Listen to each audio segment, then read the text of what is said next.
Okay. Ooh. Okay. Well, thank you very much, Laura. I just want to give credit where credit is due. Laura was the one who initiated this Zoom, this shir. Also, gratitude to the Kochav Darom community for who also were part of the initiation of the shir, the sponsorship of the shir. So much appreciated. And when Laura discussed this idea with me, I got really excited about it. I've been thinking about it ever since she broached this topic, the topic of which I think is relevant to everybody nowadays. I think the whole world is in certain amounts of upheaval. You know, we had Corona and now climate change. And there's I think, pervasive feeling, at least in the Western world, that things are just going from bad to worse. That the expectation is that the future is going to be worse than what people expected in the past. Maybe our parents, our grandparents, maybe saw a little bit of a brighter future. But now people are, I think, overwhelmingly pessimistic, cynical, and they expect a world that will deteriorate further and be worse off. And for so many reasons, political reasons, ethical reasons, and I think most importantly, maybe environmental reasons and even technological reasons. There's a lot of dystopian visions of artificial intelligence and other technologies that people think that will be like, what was that movie with Arnold Schwarzenegger? Name escapes me. I'll be back. What? Terminator. The Terminator, right? A dystopian view of this world where humans are relegated to second-class citizens, where there's lack of human rights, where there is people are living in a world that resembles some type of hell, and there are many people who are so scared by this, who are so afraid of this, that there are some very extreme reactions going on. Some are histrionics. For example, there are some politicians in the United States who have said the end of the world is coming in in a short amount of time. I think someone said, I think her name is AOC, may Hashem bless her, like in 5 years, 10 years, that the world is coming to an end. And by the way, this is not new in history. And I think that's really important to point out, is that people throughout history, and there are even certain psychologists who say this is part of our nature, and in a certain sense, it's easier to envision the end of the world than solutions to the problems that currently exist. And that's part of the psychological aspect of this. But nonetheless, even when I was a child, I mean, I'm 48 years old. I remember in college, my professors who were experts in the fields of climate change saying that there's going to be an end of the world by the year 2000. It'll be out of oil reserves, and therefore all of Western civilization will collapse by the year 2000.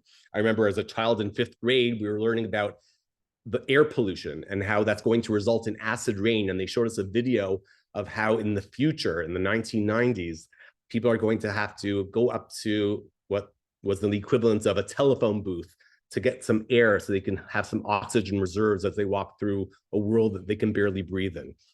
So I think that we have to be conscious of the human fallacy. I think that's part of our nature, which is to be a little bit negative and cynical and skeptical.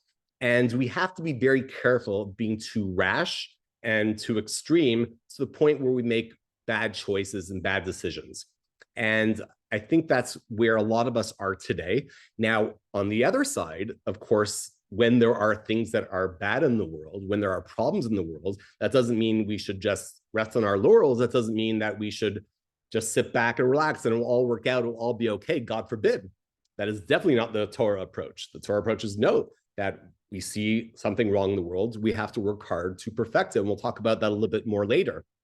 But not to ignore them or to be complacent, God forbid, but also to keep things in perspective. And I think, and I want to touch upon this a little bit later, how the messianic idea of Judaism, and again, Torah and Judaism, the Tanakh, introduced a concept of Messiah. The whole world knows about Messiah now. There's Christianity, there's a messianic concept. In Islam, there's a messianic concept. And that was introduced by Judaism. The idea that the world is going to improve and ultimately we'll get back to a more of almost an ideal state. I wouldn't say perfection, but a level that humans can achieve, that we will get to a place where there will be peace, there will be maybe even immortality, no disease, and seemingly it's some level of perfection. And so the Torah view overall is positive. And the question is, how can we reconcile this very beautiful, positive approach of the Torah, of the prophets, of that the world is going to improve, the world is going to get better? How do we reconcile that with reality? Unfortunately, some of that reality is painful, is disturbing. I mean, I'm not a climatologist, I'm not a scientist. I leave science to the scientists. But climate change is definitely something which is evident, which is happening. The effects and how quick these effects are coming about is something which is debated among the scientists. It's not so foolproof. I was just doing some research online today about different reactions in the news to what is going on in the world, and I came across some very upsetting and even disturbing, maybe, trends. I read about an organization called Voluntary Human Extinction Movement. It's a real movement, which sounds pretty extreme. And they say their goal isn't necessarily human extinction, but to scale back on a significant level the human population, not by actually overtly killing people, but although there was a Harvard professor who did say that maybe we should euthanize people over the age of 70, but again, scale back, not have children because of the carbon footprint of pollution and everything that comes and waste that comes with having children. So it seems like it's a little bit extreme in my point of view, but it's a little pervasive. I read in the Washington Post, there was an op-ed, I'll just read it. It said that more than half of those interviewed in a 2021 global study fear for the security of their family, and they felt that the security of their family will be threatened in the near future. 40% said they were hesitant to have children because the expectation of things are going to be so bad. There might be an end to the world. And there is a pervasive feeling in the Western world. How can we bring our children into such a world? How can we bring life into such a world? And maybe it's my background where, to me, this like kind of shook me because, again, I'm a grandson of Holocaust survivors. My grandparents, my maternal side, survived Auschwitz. They lost a child in Auschwitz. And my mother was born soon after the Holocaust. And I could easily understand how survivors who experienced the evil, the greatest evil in human experience, could say, I don't want to bring children into such an evil, horrible world where there's a propensity for such atrocities. And that could be understood. But yet, look how the Jewish population, for the most part, reacted. The response was not to just give up and that's it, not progress, but rather the overwhelming response was, let's build a state. Let's build the state of Israel. Let's build the country. Let's fight for our rights. Let's rebuild our resources in the United States. Let's rebuild the Jewish community. Let's rebuild the Torah world. And that is, I think, more than anything, is the Torah approach. There was an article, which I found a little bit more maybe rational, written by a man named Ezra Klein, who's a journalist in the New York Times.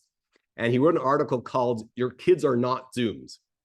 And he just wanted to give some perspective. He wasn't, God forbid, denying climate change or the dangers that we face, but he said, listen, there are terrible things in the world.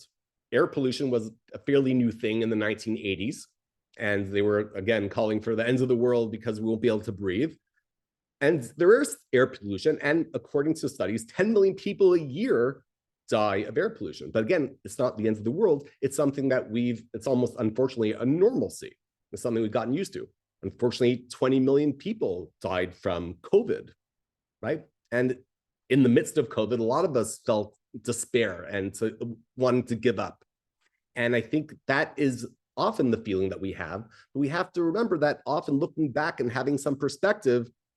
So I think it gives us a little sense of things aren't as bad and not as extreme as they may be in the moment. And there are some very positive statistics. Per capita carbon emissions in the US have dropped by more than 22.2 tons in 1973 to 14.2 tons in 2020. The Germans emitted 7.7 tons of carbon per person in 2020. I can go on and on and on. There are positives. And I think that's something we need to focus on. And I think I'm going to come back to this idea is that the Jewish approach is to look at the positives, not ignore reality, but look at the positives. But in addressing this issue of a world that seems like it's, gone bad, that's going terrible, that one thing after another just seems to be falling apart, I want to talk about two models. Before I do this, I want to make one more point to my introduction, which is that we have to be also take into account that there are future technologies that we don't yet know about. Just as the world has continually developed, people are living longer than ever. The world has not gotten worse in most respects. I think the way we live our lives now is probably better than the greatest and most wealthy and most elite king in the 14th century. We live a very lavish, healthy, comfortable lifestyle that people couldn't have even dreamed of 100 years ago, 50 years ago. So we have to keep some of that perspective moving forward. So I want to talk about a couple of approaches. When I was thinking through, I think the Torah approaches whenever you're dealing with an issue, an ordeal, trouble. So what we do is we look to models in Tanakh. And I was thinking of a couple of them. The first that came to my mind was Chizkiyahu HaMelech. Now, by the way, Laura, I don't know if I was able to do this, but if someone has any questions, please feel free to stop me, to interrupt, and you have a comment, a question. I want this to be more of a discussion than a lecture. God forbid. I certainly wouldn't want to listen to myself for an hour straight just blabbing. So please contribute, ask questions. I'd love to hear your thoughts, your insights, your questions. So the first model I was thinking about was Chizkiyahu HaMelech. Chizkiyahu HaMelech was one of the most righteous kings in Jewish history. And he was going through a terrible illness, and he was wondering, why am I going through this? And the Gemara Masechet Brachot says that Chizkiyahu had a vision as a punishment for something he did, that he was going to have a son who was going to become a terrible, evil person, who ended up being Menashe, Melech Menashe, who was one of the worst kings for the Jewish people in our history, an idol worshiper, a man who was really evil in the core. And Chizkiyahu saw in a vision that this is what was going to come from him. And he said, I don't want to bring a child like this into the world. I don't want to bring evil into the world. And the Gemara says as follows. Hashem replied, why do you involve yourself with the secrets of God? That which you are commanded, you are obligated to do. Let HaKadosh Baruch Hu do as he sees fit. The Gemara seems to say here that that is not within the realm of choice. Now, what does that mean? It means we can't choose to have children, not have children. That's a bigger discussion beyond the scope of tonight. But there is a concept. You can't say, oh, well, the world is going to be X. The world is going to be Y. Maybe my child will do this. Maybe my child will do that. And therefore, I shouldn't have a child, because we don't see the future. We are not prophets. No one, I don't think, could have predicted where we are, the world looking like today, 200 years ago.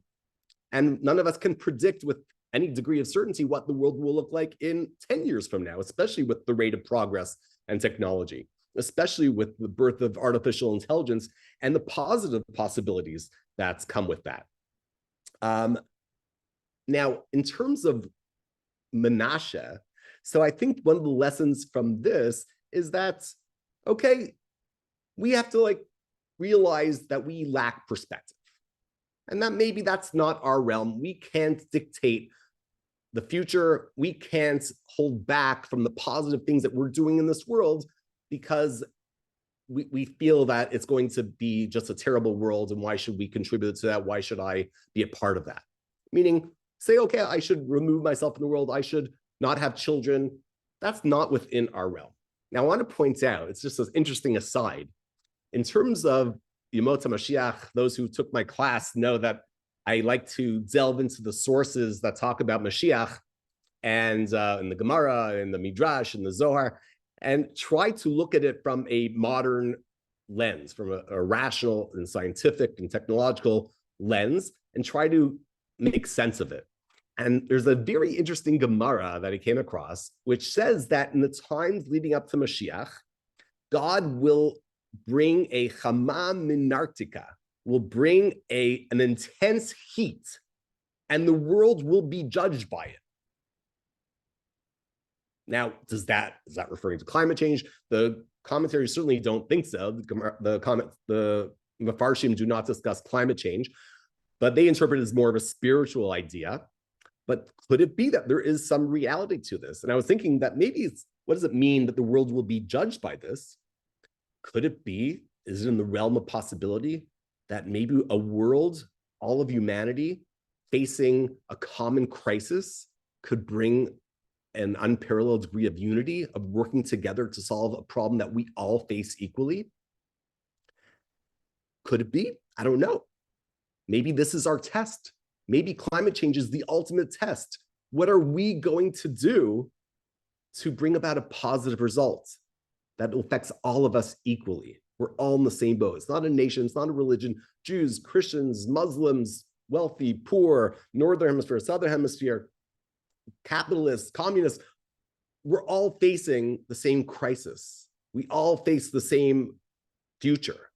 What are we going to do to come together? And that is really the ultimate messianic vision. Ki beiti beit tefillah yikareh lechol ha'amim, as it says in Isaiah, the prophecy that there's going to be a temple that's going to be for the whole world.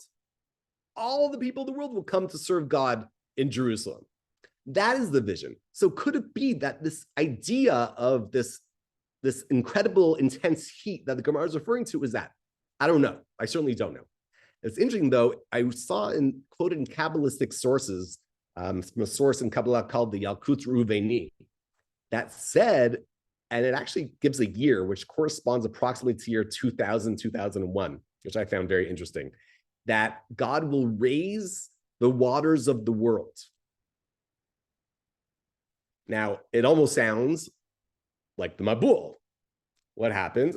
In fact, according to the Gemara, the rain of the Mabul, whether it's literal or not literal, I don't want to get into, but was hot rain that melted the ice, and that was what led to the great degree of flooding that occurred in the Mabul.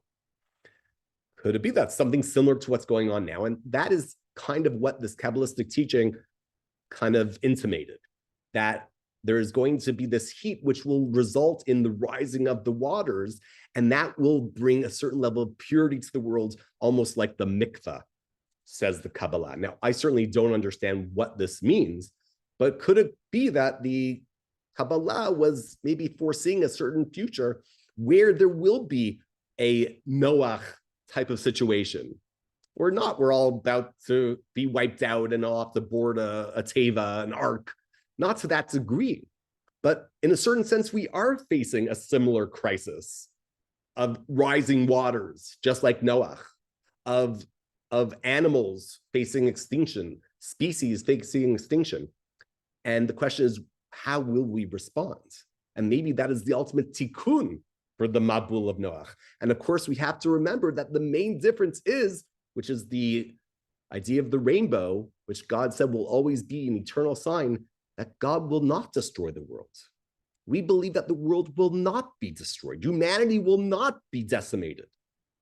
Now, that doesn't mean we won't have troubles and problems and crises. That does not mean that. But it certainly means there's a more positive spin. Now, I want to continue. The other model that I think is maybe the most accurate to our situation is none other than Amram. I'm sure many of you might be familiar with the Midrash that Amram and Yocheved, who were living in the times of the Egyptian slavery, and they were experiencing the worst of the Egyptian enslavements, the torture, the humiliation. I see someone's holding up an atom bomb. Is that a threat? Or I'd love to hear what you want to say.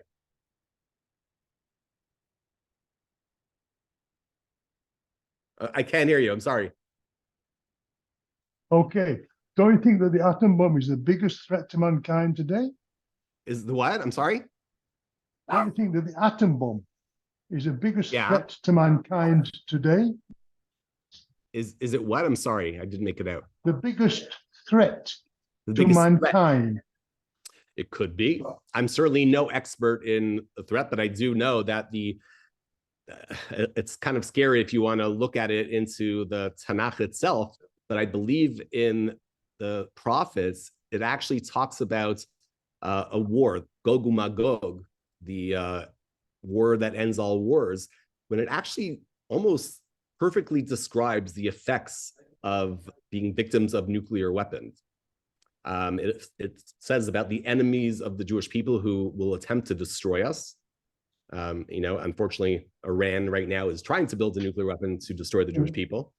And then it describes that there will be a day that will be night, and a night that will be day, which is similar to the effects when there's a nuclear bomb that is dropped. And I think that's a big movie now. I think that's in the theaters. That the power of a nuclear bomb, for at least for a couple of days after the nighttime, there's still the light from the nuclear weapon, and the daytime is clouded over, so there's neither day nor night. And it describes that the skin, and I'm sorry if I'm being graphic here, the tongue, the eyeballs will just melt off our bodies. And it discusses similar with the animals, which again is exactly what happens to the victims we know from Hiroshima, from Nagasaki. So that is definitely an aspect. Of course, there's also the positives. I think this is what my concept, my focus here is that, yeah, there are scary, and everything in Judaism, we see that everything in the world has the propensity for good and for bad, for positive and for negative. And I think that if you look at nuclear weapons, that's actually a great example, because even today, they've made great strides in nuclear fusion. And scientists predict the future where there will be carbon-free energy, that there will be energy, worldwide energy that is cheap and renewable without any environmental costs. So, and that is from the Oppenheimer, Einstein invention of nuclear ideas that result of the nuclear war. So the same technology that can destroy can also build. We see that with fire, the most simple of technologies. Fire could destroy, fire could build. Water can destroy, water can build. In fact, it brings to mind a beautiful midrash, one of my favorite midrashim. It talks about Moses, that Moses was standing by the bitter waters in the desert. If you remember the section, this is where he threw in a piece of the tree and the midrash says that Moshe was standing by the bitter waters. And he was wondering in his head, why would God create waters that are bitter? In fact, the vast majority of water in the world is bitter, is salt water, is not drinkable. Very frustrating in a world that is parched for fresh water, and especially for the needs of increasing populations. And God says, Moshe, I hear your thoughts. And I hear that you're wondering, why is it that I created bitter waters? And he says, I created bitter waters because I want you to take them and make them sweet.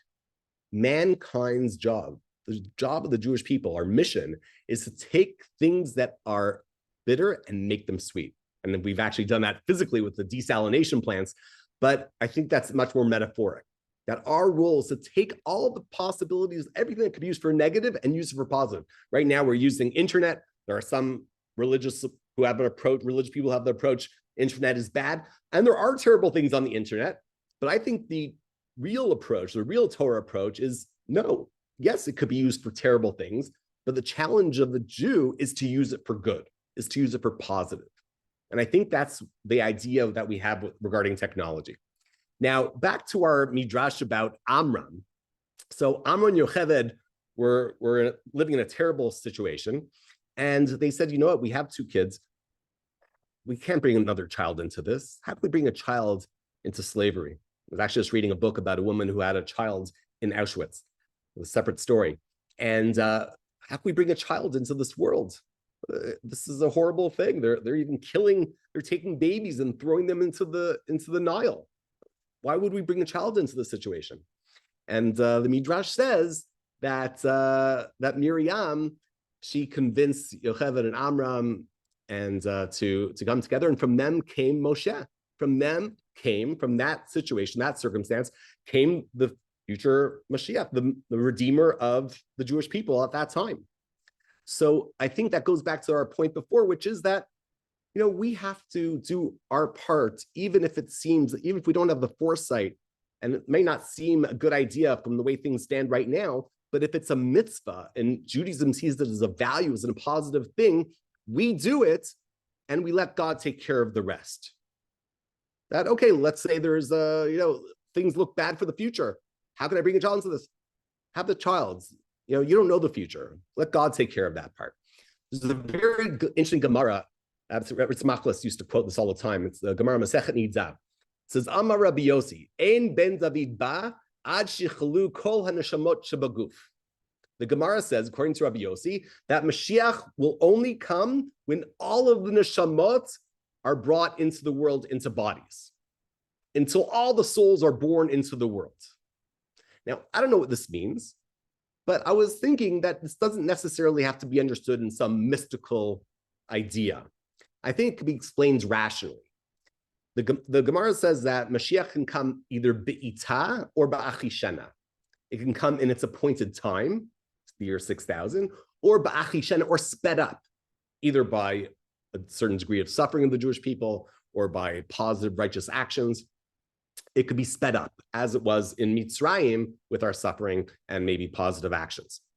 So could it be that every Jew who's born into the world brings something positive into the world, and every Jew has something to offer? Every Jew is unique and has something unique to offer to the world, to progress the world to the messianic state. And by having more children, we are doing it ba'achishena.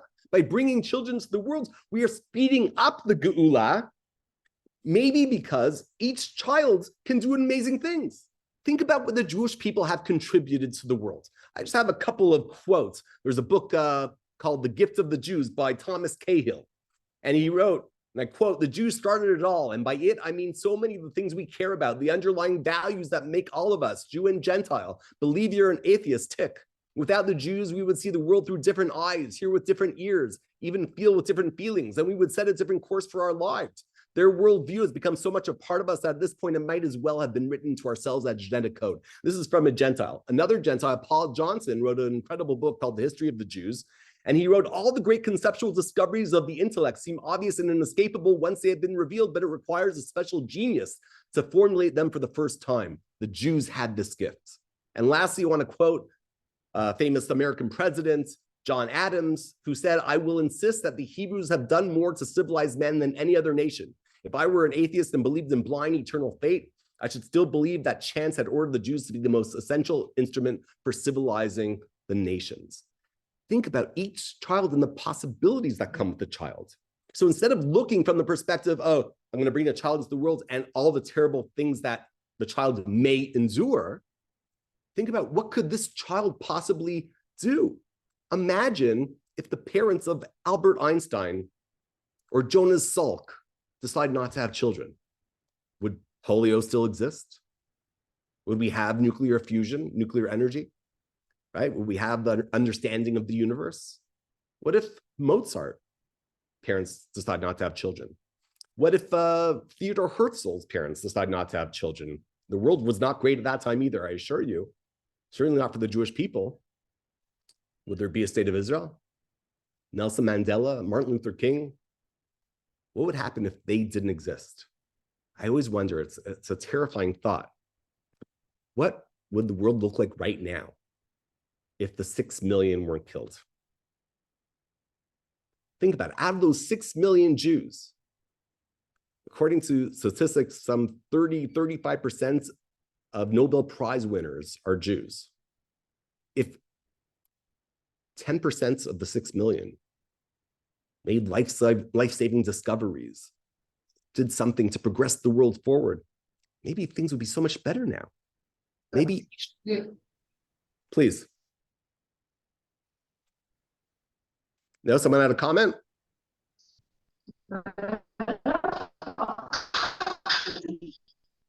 I'm sorry, I didn't come out clearly.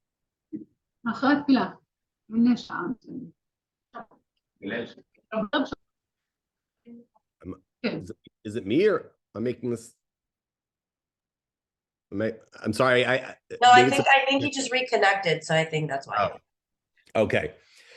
So, Amram didn't want to bring children into the world, and there are people who still have that same reaction. And if that was their reaction then, and people have had that throughout all of time. Now, as I said before, I think the Jewish approach is that if you are seeing something that is imperfect, our job is to perfect it. And having children make the world better.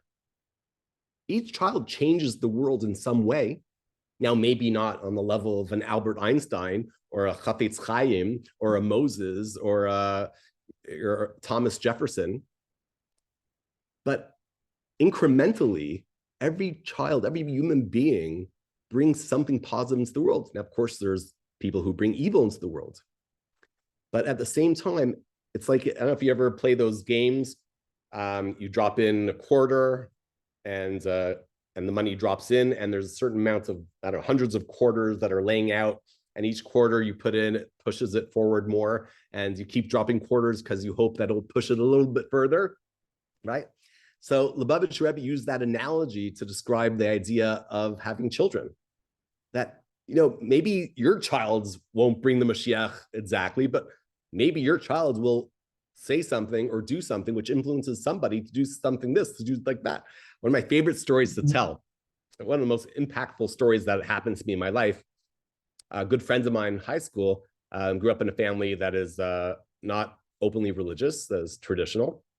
And we went to our year in Israel together, and then afterwards, we still were close. And then when we were in college, we wanted some type of learning program, some official learning program with some structure that didn't exist in Toronto at the time. So my friend and I, we went to the Rosh Yeshiva of Ner Yisrael, the main yeshiva in Toronto. And we met with him, and he asked us about our story, our lives, our backgrounds. And so my friend said to him his backgrounds. And he said, so what made you closer to Judaism? What made you religious? And he says, and he never told me the story.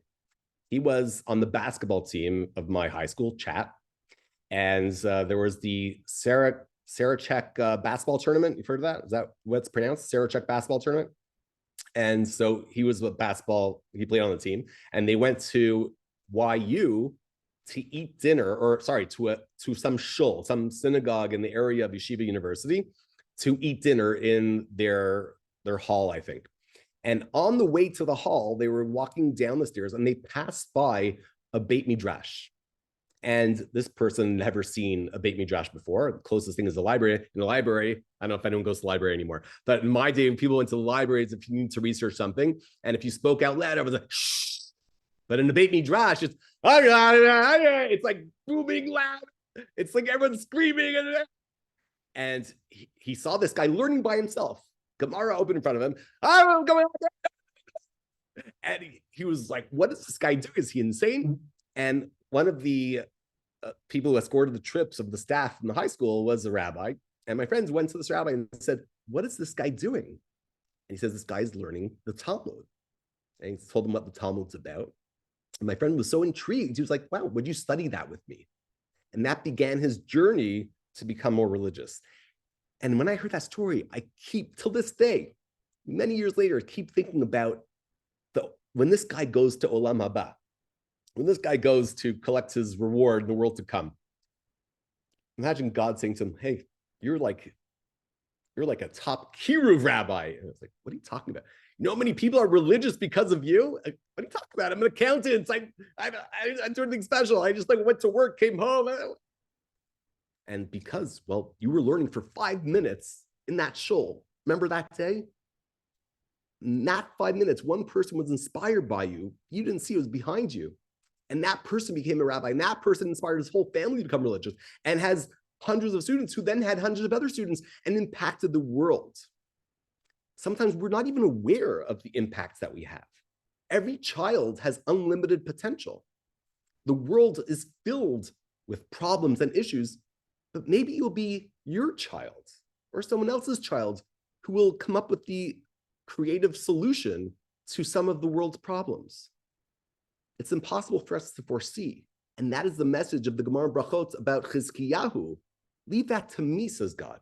You just do your part. Our part is doing what we can to make the world better. And from the Jewish perspective, we see bringing children to the world as a way to improve the world. You can say, well, what about their carbon footprint? Yeah, that's true. But even if there's an increased carbon footprint, there's all the positives. they did I think a poll of climate scientists, and the overwhelming majority are supportive, have children their own. And I think that's an important statement. And the other approach I wanted to talk about a little bit, there's a very interesting concept in halacha that you're not allowed to share bad news. You're like, we don't speak lashon hara, we can't gossip, we can't, share bad news. What are we going to talk about? And by the way, we live in a time where that's all we do. Think about 100 years ago. 100 years ago, you lived in your shtetl. You didn't get a newspaper. You had a guy who comes to the center of the town and would announce news that he heard from word from community to community that happened probably 10 months or 2 years beforehand that finally got to your community. And you heard a couple of snippets of world news here and there. You didn't know what was going on in the world. You barely even knew what was going on in a country next to you, maybe even a town near you, because people didn't travel. And certainly there was no great level of communication. Certainly until the printing press, there was no way to know what was going on in different parts of the world. Today, I mean, when I was a child, there was the radio and there was television. So we had to wait until the morning paper or to the 6 o'clock news at night. There was no CNN at that time. 6 o'clock news to find out what was going on in the world. But we weren't inundated with information. I think that's part of our challenge today as Jews. We are living in a time, and not just Jews, humanity, we are living in a time we are inundated with negative information. Now, of course, you have to keep in mind that negative information is much more sellable, much better for clicks and likes and views than positive news. People aren't so interested in positive news, but a scandal, something scary, that attracts a lot of attention. So that is what we are inundated with on our social media feed. How much time do you spend on social media? And just do a quick overview, how much of it is negative? How much of the news that you take in on a daily basis is negative? So of course, we're going to feeling the sense of overwhelming dread and fear. But how much of it is real? How much of it is biased or skewed or put in a way which is just to sensationalize the issues at hand? The Gemara says, interesting Gemara, Masechet Psachim, Daf, I think, Gimel Amud Bet, that you're not supposed to be the sharer of bad news. Why? Because the Gemara says it invokes a pasuk in Mishlei where Shlomo says, Umotzi diba huksil, that a person who shares bad news is a fool. Now, why is that? The Gemara goes on to relate a few episodes of people who share bad news by hinting it, not saying it. Anyone, any ideas? Why would halacha tell us we can't share bad news? I could see a lot of positives of sharing bad news. It could, could be impetus for positive action.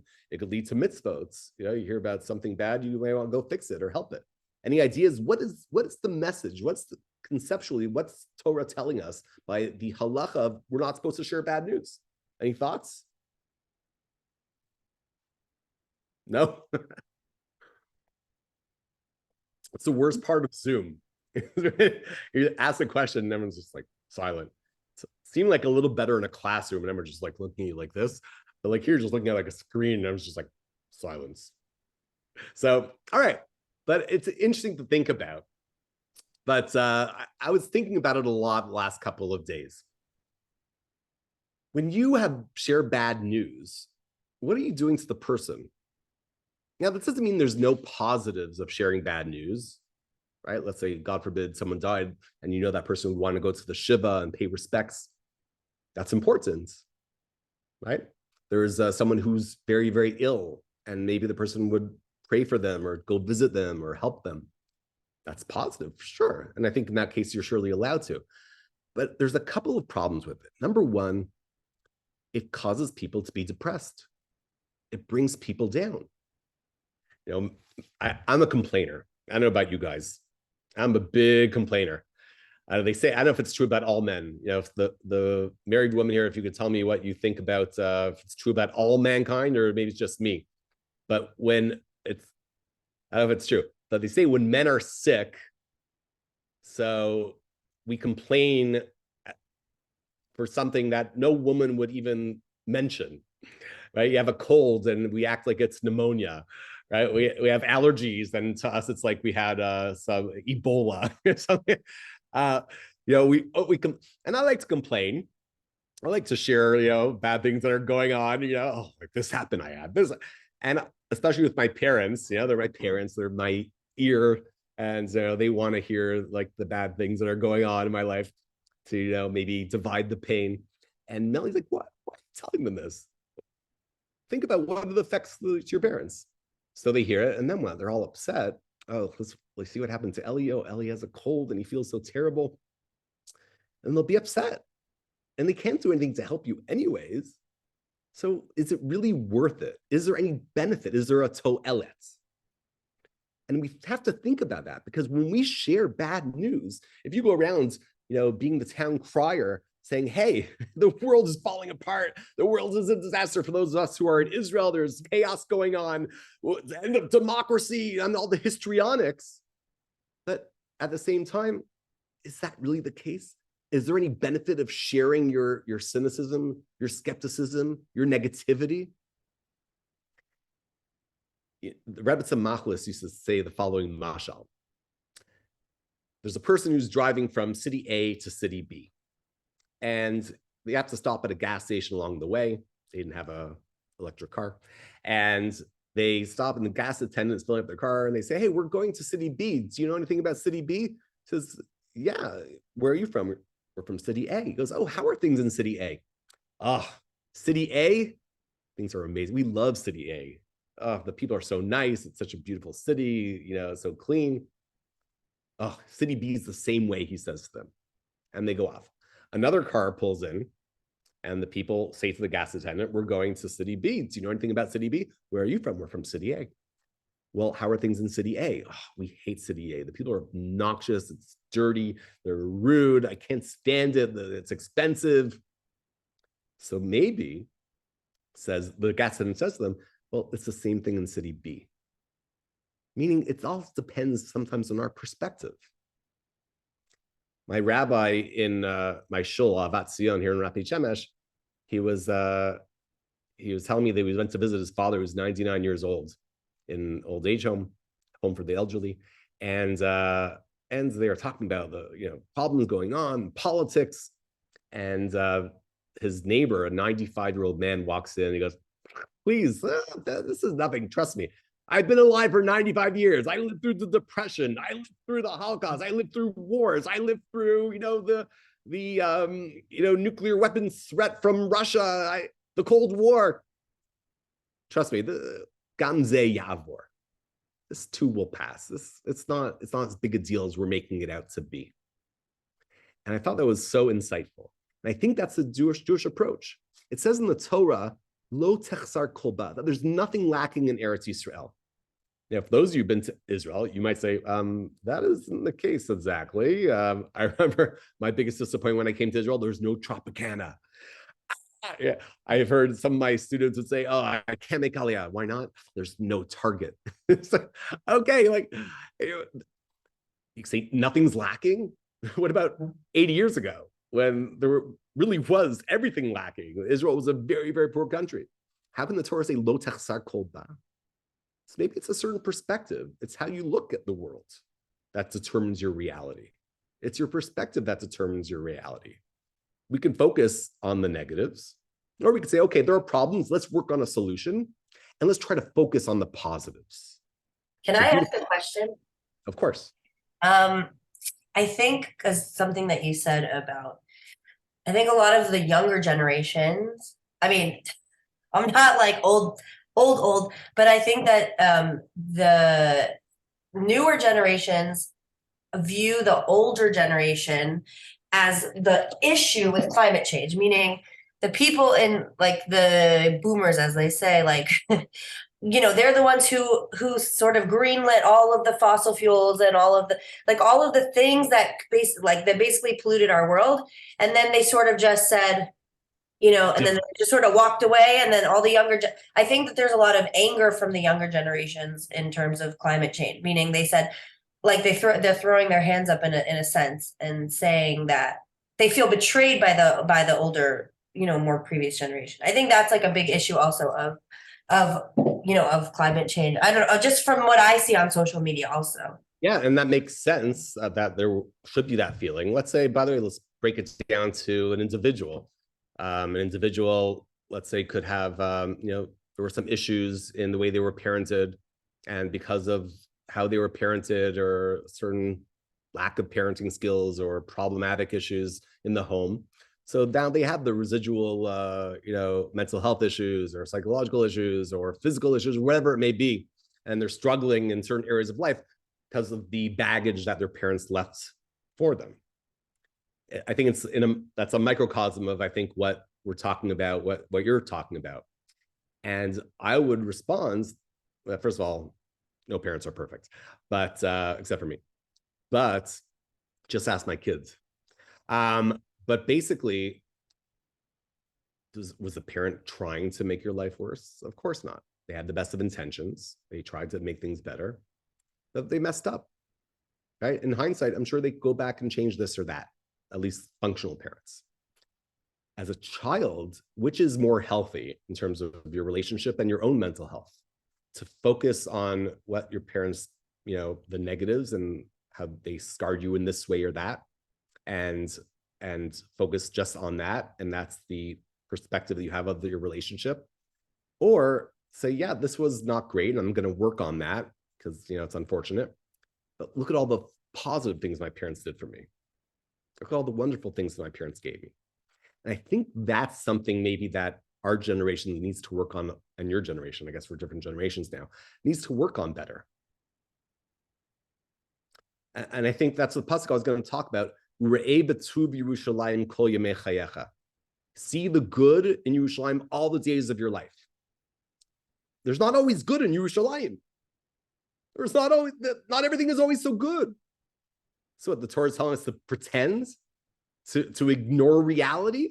Is that what Hashem wants from us? And the answer is no, of course not. Of course not. Hashem wants us to have a healthy perspective of focusing on the positives, looking at the negatives and the problems with a healthy perspective, with a focus on working to come up with solutions or to alleviate some of those troubles, but focusing on the positive. I think, by the way, one of the things that is the most important parts of my davening personally is modim. Shemona Esrei. Unfortunately, my kavanah is not what I would like it to be, but my main kavanah every day is modim. Now, listen, I'm not going to go and sit and have a therapy session with you, but things I could complain about. But what is my perspective? Modim forces me to focus on the positive. Think of the good things in our lives. And by the way, psychologists, psychiatrists, they all talk about the positives of meditation, of focusing on positive things in our lives. It is a much healthier way to live. Is the world all bad? No. The world is not all bad. So why focus only on the bad? There's a teaching in Kabbalah that the Torah has white letters in addition to the black letters. We choose to focus on the black letters, but the Kabbalah teaches that there are white letters too, just in between the black letters. Why don't you see those too? They're also there. Maybe that's the message. Stop focusing on the darkness. And I think that's part of human nature, almost to tend to focus on the negatives, to imagine, what horrible things could be. And I think I think what we're living through right now in the 9 days, Tisha B'Av, maybe coming up in a couple of days, we're focusing on atrocities, horrible things that have happened in Jewish history. And, 3 weeks really isn't long enough to read about all of them. All the suffering that the Jewish people have endured over the last 2,000 years, it's, there's no words. There's certainly what to mourn, and there's certainly what to be depressed about and sad about. And we have 3 weeks and 3 haftarot where we read and we discuss in the haftarot. Usually haftarah has to do with the parsha. These 3 haftarot focus on the churban, on the horrible destruction. And we read Megillah Eicha, horrible, horrible suffering, the keynote. It's horrific. watch a Holocaust. You can't even imagine the horrors that we had to endure. But then after the 3 weeks, we have Sheva de Nechamta. We have 7 haftarot of Nechama, of consolation. And I love this idea. We focus for a short time on the negatives. And now we say, okay, now let's move forward.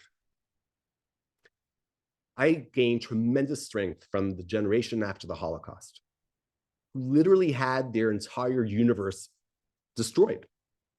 Their towns destroyed, their community destroyed, their families destroyed, their friends destroyed, their cousins destroyed, their wealth destroyed. My parents told me they never knew that there was something called grandparents until much later in life. Because none of their friends had grandparents. They didn't have grandparents. No one knew about grandparents. Can you imagine that? No cousins, no grandparents. It's hard to imagine losing their wealth, everything. And yet, look what the Holocaust survivors did. Look at almost every Jewish community in the United States today. And it's been built, every yeshiva and shul and community center, built by Holocaust survivors. The incredible strength of the Jewish people to get back up again. One of my favorite movies growing up was Rocky. Anyone watch Rocky or know what I'm talking about even? Is Rocky still a known movie? No? Am I dating myself? Can someone on the younger side of this Zoom tell me if you know who Rocky is? No? So Rocky was anymore. I know. Sorry? I'm not on the younger side anymore, but I know. Okay. So just for those who don't, highly recommend it. Rocky 2 and 4, my favorite, one of the best movies ever. And Rocky is this, guy who seemingly has no chance, down in his luck. And he's the underdog, and somehow he's getting knocked down time and time and time again, but somehow gets up each time against all odds, keeps getting up, refuses to give up, refuses to be knocked down, and until he's victorious. I feel like that's the Jewish people. Maybe that's why I loved it. We are the Rockies. How many nations could survive what we went through? 6 million, a third of the entire Jewish people. The European Jewry wiped out. And 3 years later, 3 years after the gates of Auschwitz are finally closed down, the smokestacks stop blowing Jewish bodies into the smoke, we build the state of Israel. Unbelievable. We go from Shabbat Chazon, this past Shabbat, when we're reading about destruction, about the horrors, to Shabbat Nachamu within a week. We go from Tisha B'Av to a few days later, Tu B'Av. The Mishnah says one of the happiest days of the Jewish calendar is Tu B'Av. And you know why? I don't know if all the Roshei Yeshivot love this Mishnah, but the Mishnah says, why is Tu B'Av one of the happiest days in the Jewish calendar? Because all the girls will go out in borrowed white dresses and dance. And then the men would come around and they'd say, hey, how you doing? And, one thing will lead to another. They go on a date, they get married. Jewish couples getting married, building homes. That is the greatest day in the Jewish calendar. Why? Tisha B'Av is destruction. Tu B'Av is being rebuilding. My grandparents had their entire lives destroyed, lost their child, had more children, rebuilt again. That is the secret to our success. That is our secret sauce. That is what HaKadosh Baruch Hu has given to all of us, that power, that protection to make us the Am HaNivchar, the eternal nation. And I think that's how we have to focus on the world's problems, on our problems. Okay, we will get past this. And even if we get knocked down, we can get up again. There have been horrible things that people have endured, far worse than any of us here on this Zoom have endured. And people come out stronger. The world comes out better. And I think that's the perspective. And I think that's the idea of Tisha B'Av and Tu B'Av and why they're so close to one another. We go down and we get back up. And there's a teaching by Rabbi Nachman of Breslov. Sometimes you have to go down or to go up. You ever tried jumping, standing up? Stand up tall and jump, you won't go very far. The lower down you go, the higher you can jump. Let's learn from the past generations. Let's learn from their mistakes. Rav Machlis told me something just recently. I wrote it down in the name of Rav Yoel Schwartz, who just passed away recently. And Rav Yoel Schwartz said the following insight. He said, most people who need glasses need them because they can't see far. Those people are young people. I should have phrased it better. That the people who need glasses, right, because they can't see far are almost always young people. The people who need glasses to see close are the older people. And what he meant by this is that maybe it's the young people, they can't see far. They don't have that experience. They don't understand, they can't gain that perspective. It's like the story I told you about that 95-year-old giving some perspective. Do we realize how good we have it? We have a state of Israel. For almost all of the 2,000 years of our exile, there was no state of Israel. We were at the whim of the Jewish people. I imagine with all the anti-Semitism going on now, there would probably have been pogroms if there wasn't Tzahal, if there wasn't a Jewish state, if there wasn't a source of defense for the Jewish people, which we did not have. I've spoken to people who were alive at the time when there was no state of Israel. It's a different existence. Are we focusing on that? Or are we focusing on the bad politics in Israel or this problem or that problem? There are always problems. Problems are there for us to solve them. They're the bitter waters that HaKadosh Baruch Hu wants us to make sweet. There's an interesting teaching I wanted to share with you. It says in the Pasuk in Tehillim, Hanoten Sheleg Ketsamer, that God gives Semer, you know what Semer is? Wool. Hanoten Sheleg, God gives snow, Ketsamer. That Ramachus interpreted that means that God gives wool according to how much snow there is. That God provides us with what we need at that time. The world is getting hotter. We have air conditioning. Most of the universe did not have air conditioning for most of history. We have air conditioning, right? We have ways to, overcome that heat and those problems.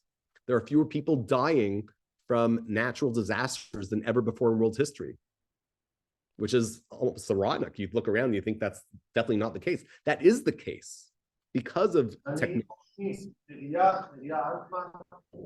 אני גר ביישוב עמיחי, על יד היישוב שילה, בבנימין,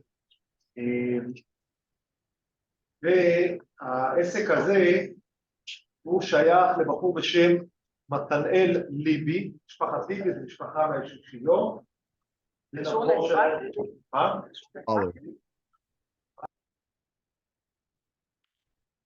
סליחה, אני לא מבין. אני חושב שרוב האנשים פה דוברי אנגלית, אז אם אפשר לשאול את השאלות באנגלית, אם אפשר, או אולי יותר לאט. I also don't know if that was intentional. Okay. This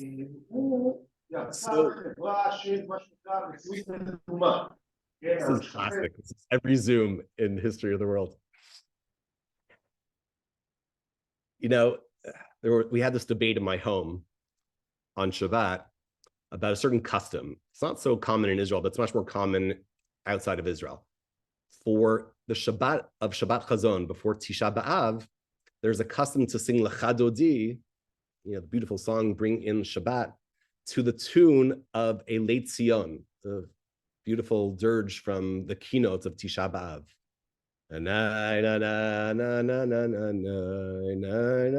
And some people sing Shir Amala to the tune. It's a song of mourning. You're not allowed to mourn on Shabbat. Why are we mixing the two? There's even a custom when we read Parshat Dvarim of Shabbat Chazon before Tisha B'Av to read certain parts in the same trup as when we read Eicha. But there are some communities who are very, very against this. No. We don't immerse ourselves in the depressing things, the world's reality of sadness and horrors on Shabbat. Shabbat is me'ein olam haba. Shabbat is a taste, a little glimpse of the world to come, of a world of perfection, of a world of tikkun, a world of rectification, of geula. It's a little taste of that. There's no mourning, there's no destruction, there's no death. Shabbat is a glimpse of that. And maybe every 9 days, there's always a Shabbat. You have to have a Shabbat in those 9 days. You can't avoid it. And there's no mourning. There's a glimpse of Geula.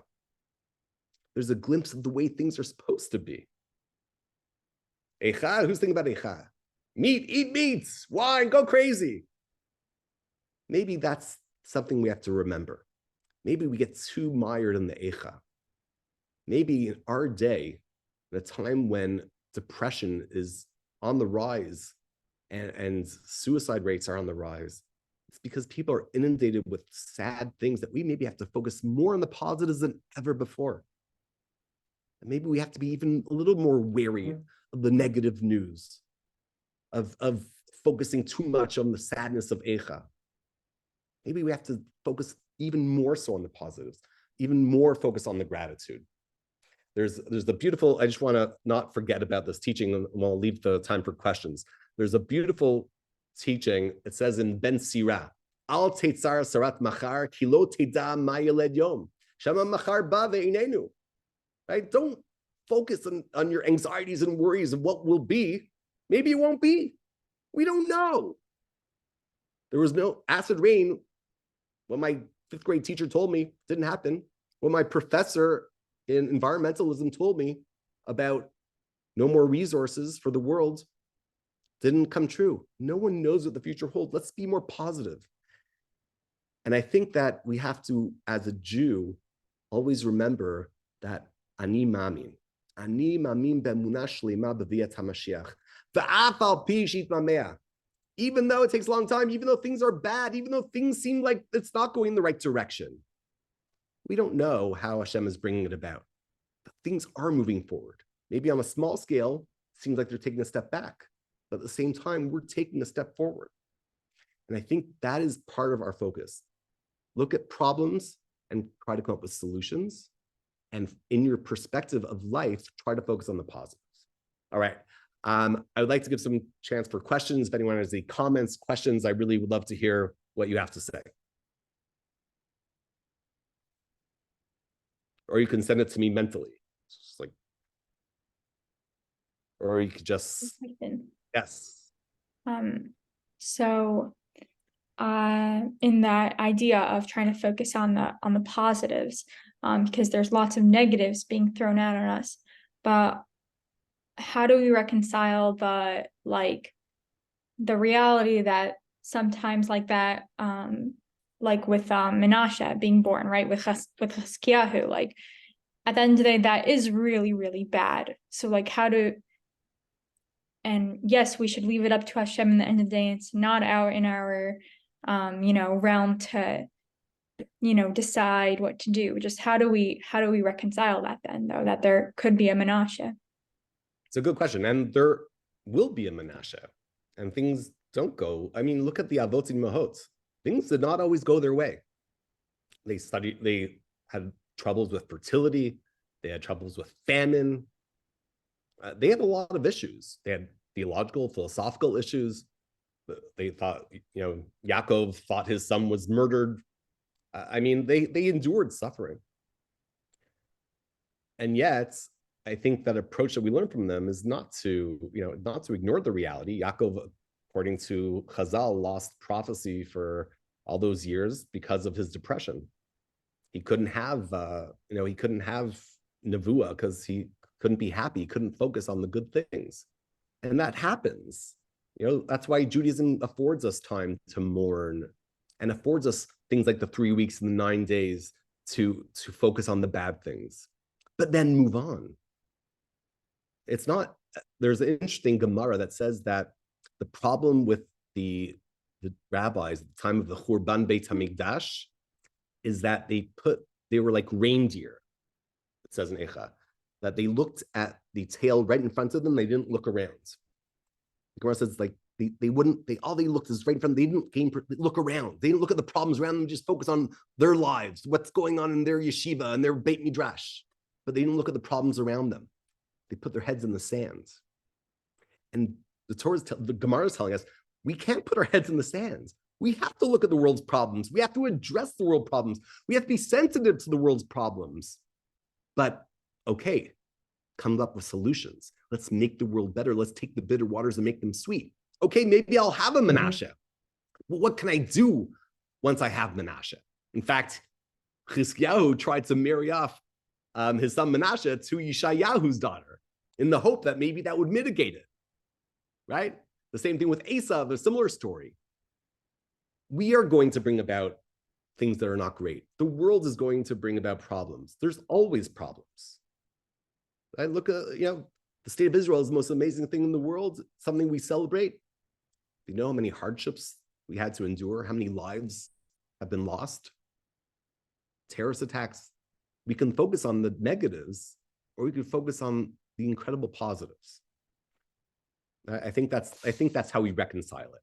Not ignoring it, doing what we need to do and understanding that God has a plan.